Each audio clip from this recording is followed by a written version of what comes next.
Hello, Randy Rain here, and ever so often I make some magic wands, and this time I have to say I've outdone myself.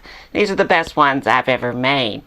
Now, these started off as a log of wood that I handcrafted down to these wands using nothing but a circular saw, a table saw, drill press, a hand drill, a belt sander, and the most versatile of all tools, the router.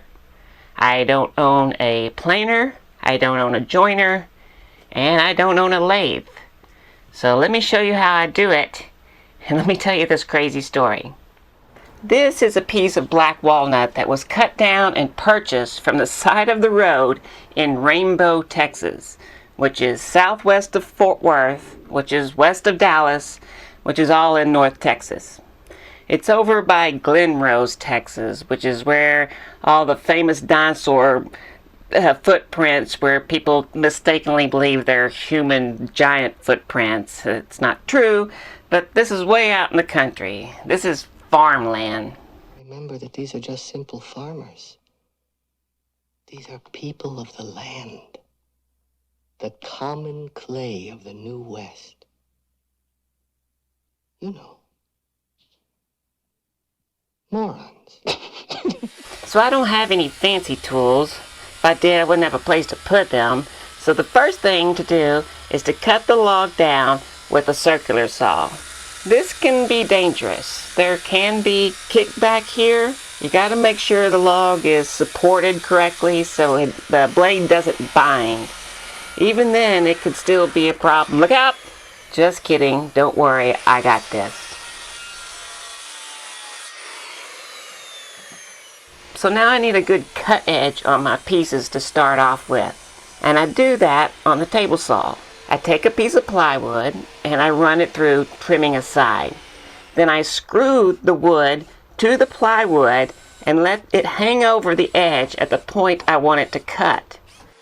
Then, without moving the fence on the table saw, when I run the plywood through again, it's going to give me that flat cut edge that I need to start off with.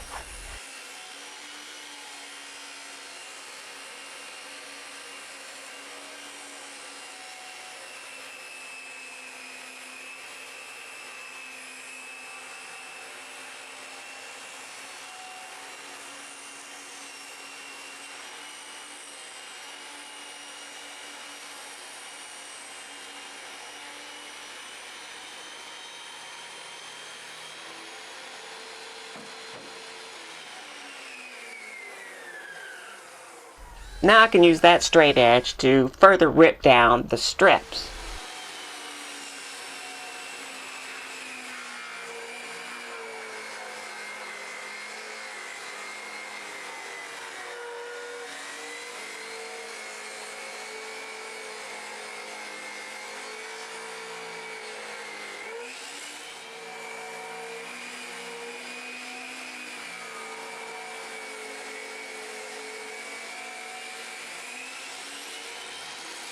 Back to the plywood now. Since I have the flat edge, I can just tack the piece to the plywood with a finish nail instead of using screws. It's less damaging.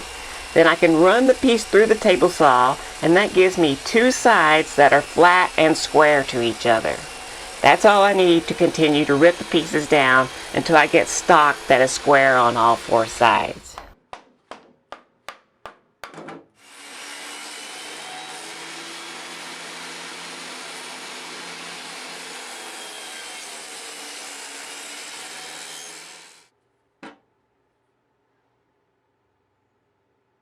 Of course, I don't stop there. That stock gets milled down to thinner stock, and it gets down even more, and so on. What I want for my end result is just a hair over a half an inch. Just a hair. That's about 13.5 millimeters for the rest of the world.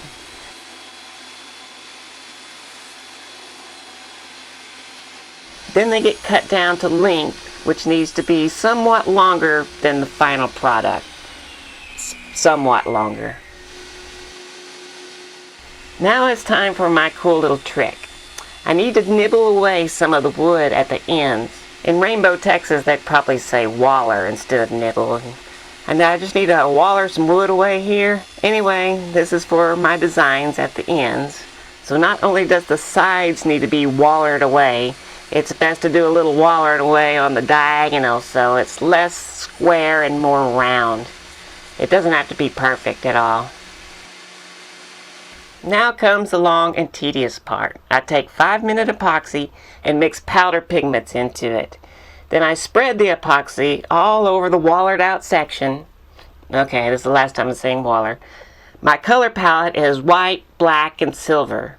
It's not actually silver, I think it's aluminum. The trick here is that you don't want it to go uneven. The more uneven, the better. Matter of fact, I like to pick up the blobbies on my parchment paper and put them in the epoxy while it's still sticky and malleable. That will really make it uneven, and you just keep layering on and layering on and layering on, layer after layer. Like I said, this is a long and tedious part. It was at this point that the belt on my table saw broke, which I just changed back in 2017. I've either done a lot of work on the table saw or that belt sucked. Anyway, I've ordered a new belt, but in the meantime, that means I can't make the simple little jig I needed to make. So I just used my belt sander to get the epoxy back down to square with the wood. That way I can see where I needed to fill in any low spots or voids. By the time I finished all that, the new belt for my table saw arrived, and I wrestled that thing on. There is no slop in fitting that belt on. It goes perfectly straight on or it doesn't go on. But I got it on, and I was able to make my little jig. It's very simple, just some pieces of plywood that will hold the pieces so I can use a flush cutting router bit to easily remove the epoxy down square to the wood. This is a lot easier and better than the sander.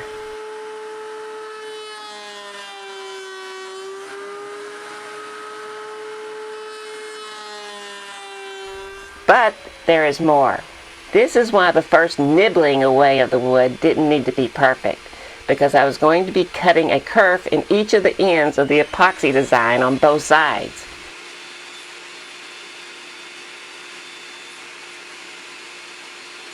To make it rounder inside, I just used an X-Acto knife to knock off the corners in the kerf, because it's back to the epoxy.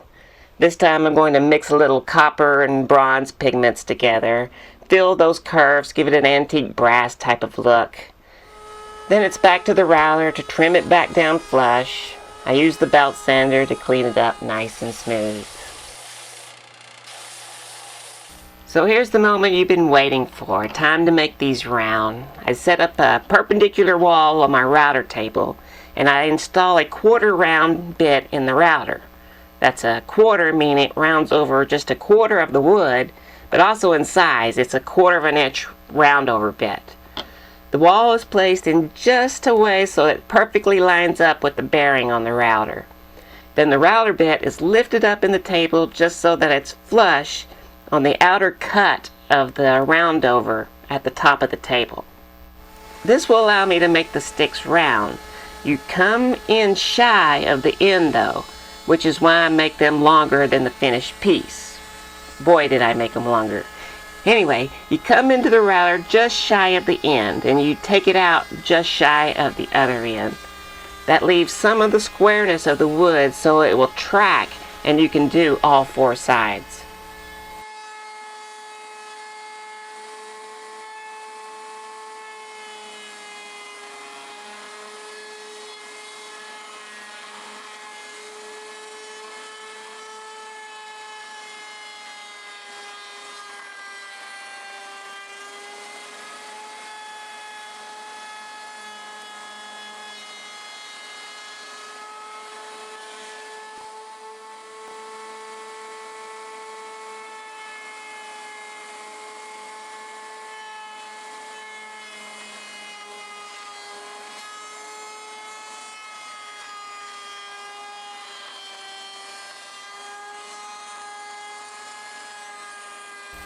You can see how cutting away the epoxy is going to create the amazing patterns.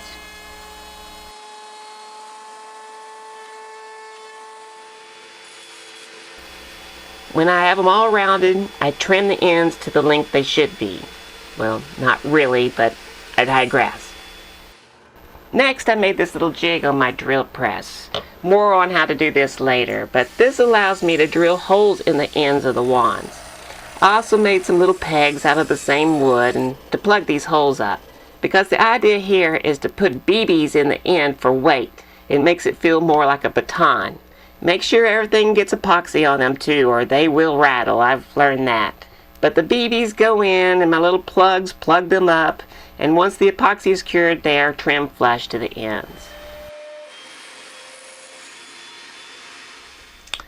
It was at this point that I realized that I screwed up. This is a wand that I made a long time ago. This was before I came up with my little epoxy thing. This just has some ring curves on it. Kind of the same thing that is epoxy filled in there, but not like what I did this time. And this is the rattle one as well. This is one I made. This is one someone else made. These are 14 inches long. But for some reason, I had 16 inches in my head.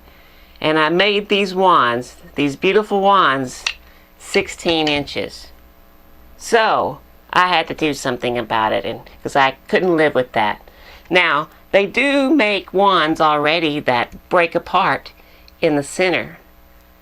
So I had to figure out a way to do that. Again, I don't have a lathe.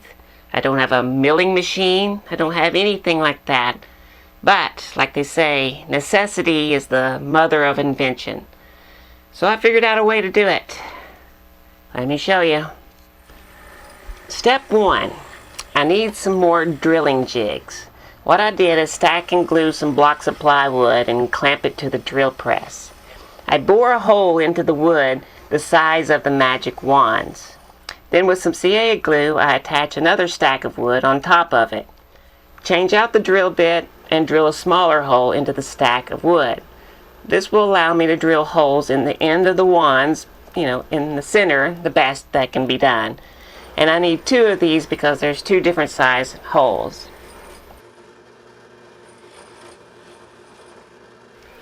Now it's choppy. Not an easy thing to do, but I have no choice. But I cut these wands in half, then I pair the pieces up and I cut them down just a little under 7 inches. At this point, I have no idea if my plan will work. This was rough.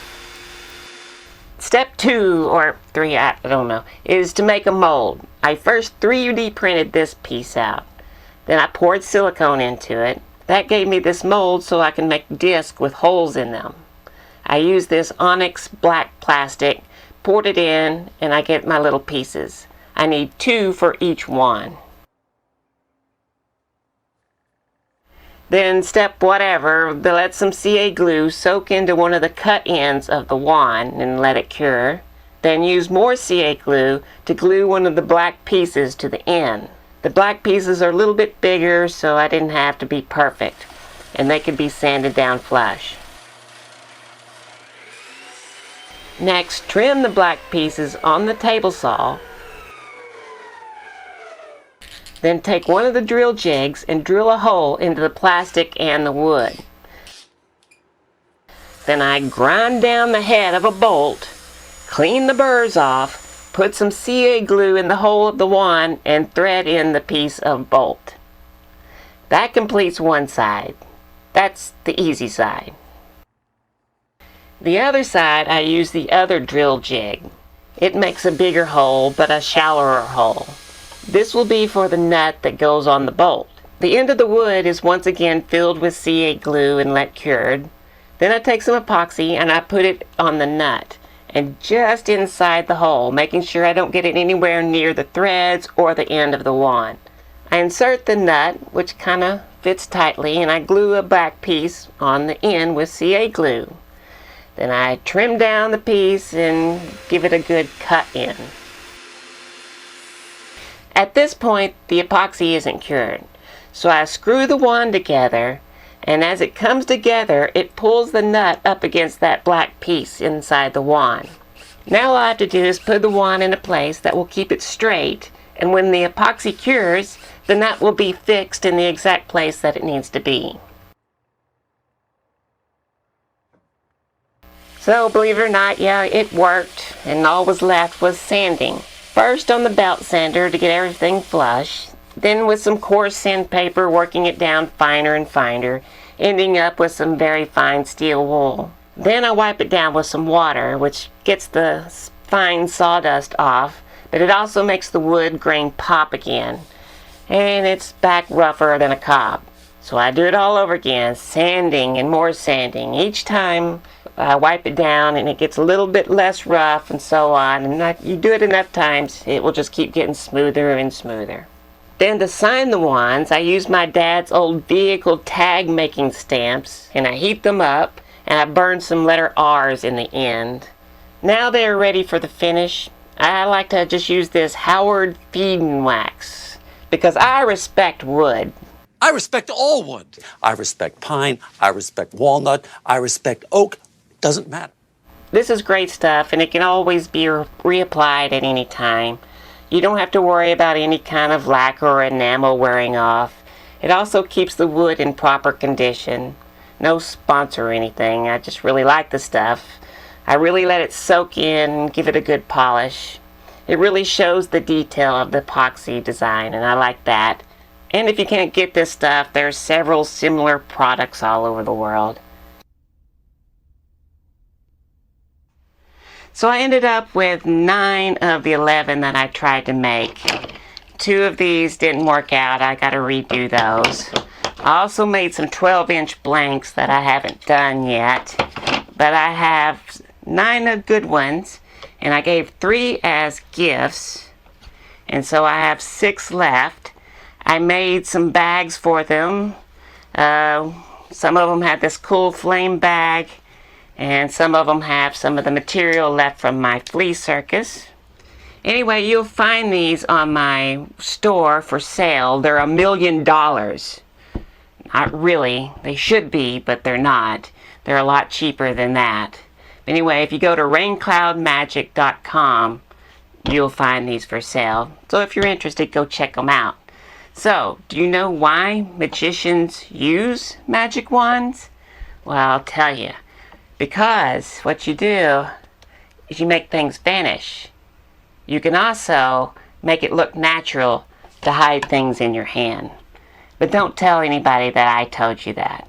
Anyway, if you enjoyed this video, I sure would appreciate a like. If you want to see more stuff like this, you'll hit the subscribe button, of course, and, you know, that bell thing, all that stuff. I want to thank these people right here. These are patrons. These are people helping me out, and I couldn't do this if they didn't help me out. So I thank them all so very much. There's a link below if you want to help. Also a PayPal donation, or go to raincloudmagic.com and pick up a wand. Thanks for watching.